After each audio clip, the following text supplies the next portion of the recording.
I have a question. Yes, ma'am. You said the first thing about taking a book as a proof for your belief.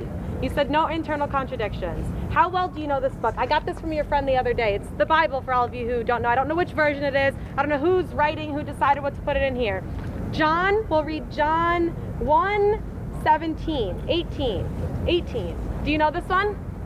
I'll read what it says here. It says, no one has ever seen God, but God is the one and only who is at the Father's side has made him known. Right here, it says, no one has ever seen God, okay? Mm-hmm. You believe that? You take that? You want to read it? That's your book. This is what you take. You bet. Right here, same chapter, John 5:19. Right. Jesus, it says here, Jesus gave them this answer. I tell you the truth, the Son can do nothing by himself. He can do only what he sees his Father doing. No one sees, he only does what he sees. Internal contradiction. So then this book has internal contradictions. Can we agree on that? Odo, you don't say yes or no answers. What do you say about this internal contradiction? One of the basic principles of interpreting any book is you have to read in context.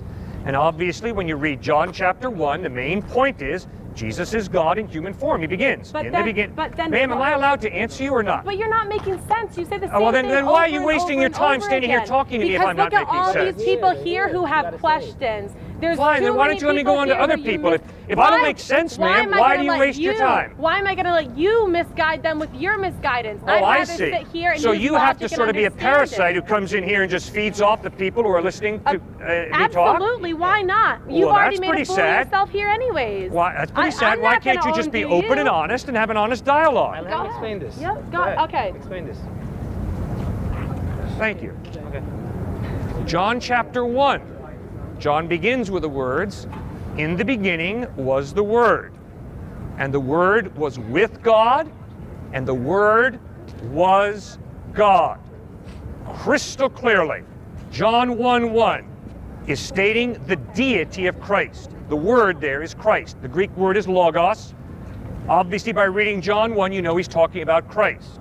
Obviously, he's hearkening right back to Genesis chapter 1, verse 1, which says, in the beginning, God created the heavens and the earth. John is taking that and putting it in Greek. John 1:1, in the beginning was the Word, and the Word was with God, and the Word was God. Nobody has seen God. I haven't seen God. You haven't seen God. But the claim of John is, and the claim of Jesus is, that he is God, revealing himself in human form. That's clearly, unmistakably what John 1 is teaching. And you don't have to have a PhD in New Testament. Just read it yourself, and you'll figure that out. It's both John. I didn't flip to even a different chapter. It's 2 pages away. Both John saying, one saying no one sees God, the other one saying Jesus sees God. Is it saying Jesus sees himself? Is this something that everyone who reads the Bible that's exactly right. Jesus is claiming to be God, revealing himself in human form. That's his claim. And he sees himself. No, you're not God. Why would John write that? You're not God. What's the difference? Well, if you die and rise from the dead, I will listen very closely to everything you have to say. Why is that the one thing that you take? Did you see George Washington inaugurated first president of the United States? Other people did. I trust that. Good, and other people saw Christ die on a cross and they saw him risen from the dead. But they have internal contradictions. No, there's no contradiction there. We human beings do not see God, but when God chose to become a human being in Jesus Christ, obviously Jesus knew the Father very, very intimately, very, very well.